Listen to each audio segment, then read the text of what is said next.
This is the Flavor of Leadership podcast. I am your host, Clint Hoops.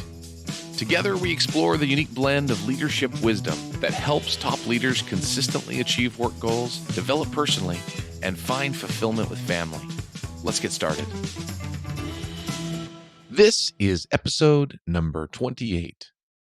Do you rely on referrals or reviews before making purchases or going to a restaurant or anything like that?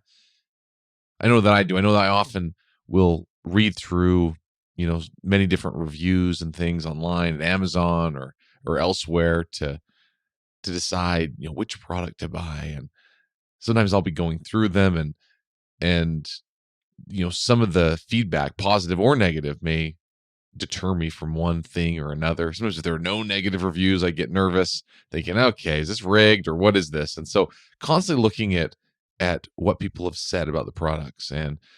And I think about restaurants. I'll often, go to a restaurant if someone says they liked it and had went there. So I'll go there and check it out, or I'll check out Yelp or Google and see what people say about the places before going. And generally it actually really helps out. I think I end up making better decisions quite often. And so, this made me think of an experience I had in the past, actually, that involved some reviews, some 5-star reviews. And it made me think of this trip. It's been quite some time now. I don't know, a year and a half or so ago now, that I was on a trip with some of my partners from work, and we were traveling. And since usually when we travel just a few hours from home, what we'll do is we'll often just book a hotel on the road, right? A lot of times we'll have trips where they're not planned super far in advance. And so no big deal. We'll hop on the road, book a hotel on the way. Never really backfired on us. And so we thought, no big deal. And we were driving and started looking up hotels and found out, wow, okay, this is gonna be a little harder to find some hotels. Started calling around, finally arrived at our destination and found out we were not going to be able to find a hotel at all. There was nothing, no vacancy. There had been a couple of conferences or something were going on and just completely booked out the whole town. I mean, hour or so in each direction. And so we started thinking, what are we going to do? So we started thinking, okay, well, let's go like Airbnb, VRBO, that kind of thing. Look up something else. So we started looking those up, and there was nothing for that night. And sometimes, there'd be things, since we were starting to get later at night, some of the places wouldn't allow you to book that late at night, right? Because there's not enough time to be able to notify the people who own the home or whatever it is. And so when we finally turned to Airbnb, we found out that all that was left that we could book in the window still that night was some tent that you could rent. I'm guessing it was already set up or something somewhere, so you could rent a tent. And then there was this other random basement apartment that actually had some pretty good reviews on it, a lot of 5-star reviews, but it looked kind of, once again, it looked kind of random. Like, all right, well, do you know what? It's the only thing available. What do we have to lose? Reviews are amazing. So let's do it. Let's book it. It says it could sleep 6 people, I think, and there were 4 of us. So we thought, all right, no big deal. That works. Let's do it. Book it. We got the confirmation that we got that room and that Airbnb, and we said, okay, perfect. Gave us the address. We drove there, and it kind of went out to this a little bit kind of sketchy part of town, and we're thinking, all right, this is a little interesting. Got the address, could barely see the address on this old sign, old numbers there on this house. And this house was completely dark. It looked like there was no one in this house. And, we pulled up, and it was after dark at this point. And the house was even darker because there were blankets over the windows for blinds. And we're thinking, okay, this is getting a little worrisome. It was at this point that we started wondering, okay, now where did all those 5-star reviews come from? Because this is making us nervous.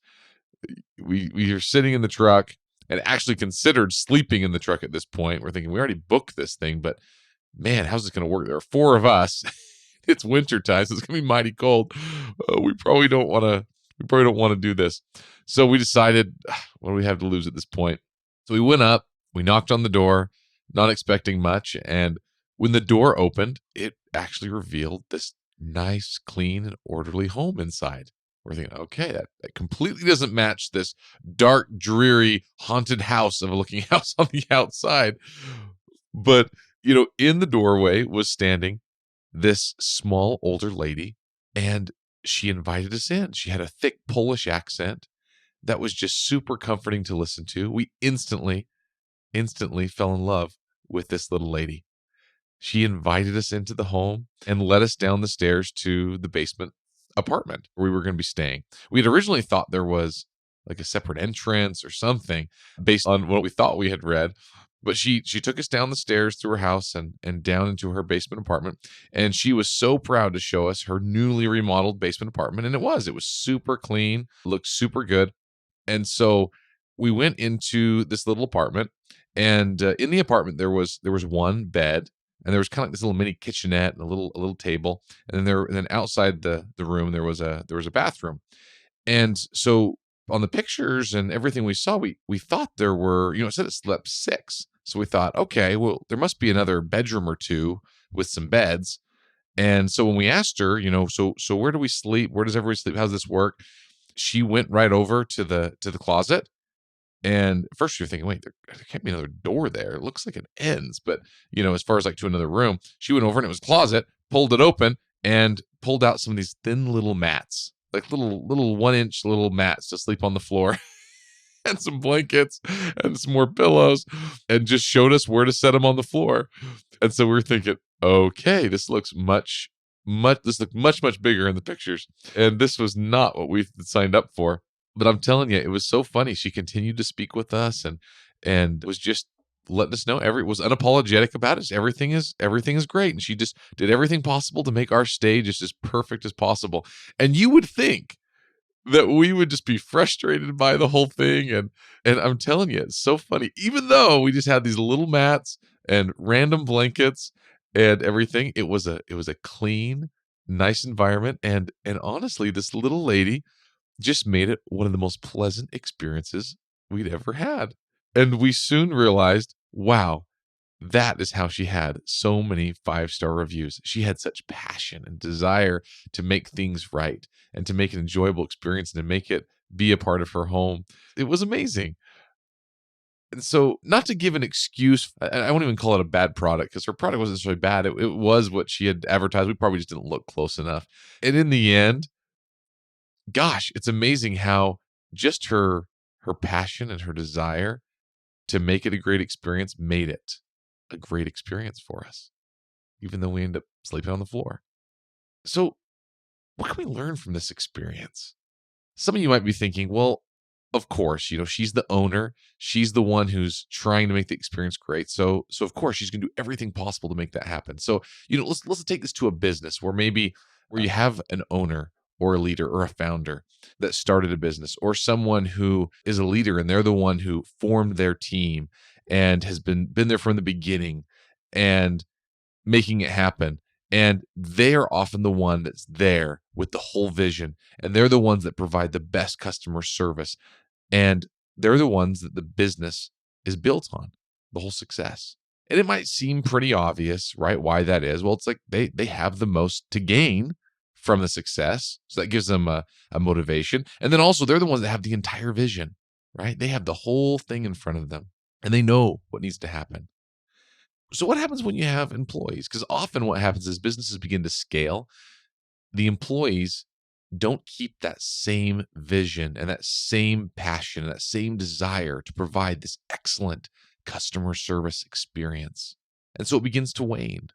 And the experience that others once had from the original leader or owner begins to diminish.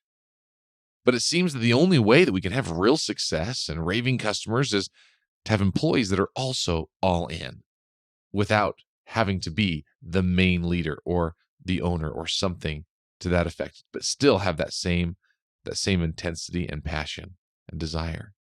So how do we transfer this type of ownership to those we lead? This is one of the biggest questions that leaders are constantly trying to discover. And it's a little different from person to person, from business to business, from leader to leader. So how do we help our employees, our team, create memorable, top-notch customer service experiences for those that we serve? Maybe you're a company that you are actually servicing the end customer, or maybe you are in a role where you are servicing other employees within your company, who then in turn service the end user or end customer? How do you provide an amazing, unexpected level of excellent customer service to whoever your customer is? This is what I want to know. I know all of you out there have amazing experiences. You've had experiences where you've been able to work for leaders that have been able to accomplish this, and you work there. You as a leader may have been the one that was helping to create this amazing experience for your customers, and then were able to teach the same thing to your employees. And I want to hear from you.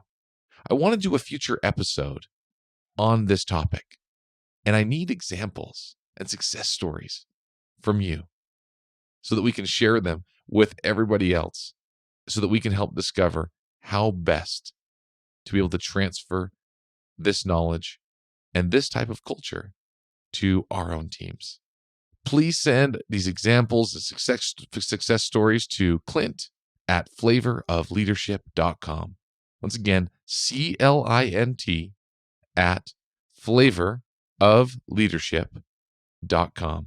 Or you can go ahead and message me on LinkedIn, and I'll get the message as well. I can't wait to hear from you and learn more from you and to share some of these stories in a future episode. Until next week.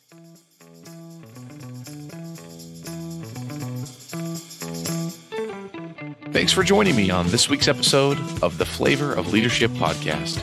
If you enjoyed what you heard, please share it with a friend. And if you haven't already, subscribe, rate, and review the show on your favorite podcast player. If you have any questions, comments, or feedback for us, you can reach me directly at flavorofleadership.com. Thanks for listening.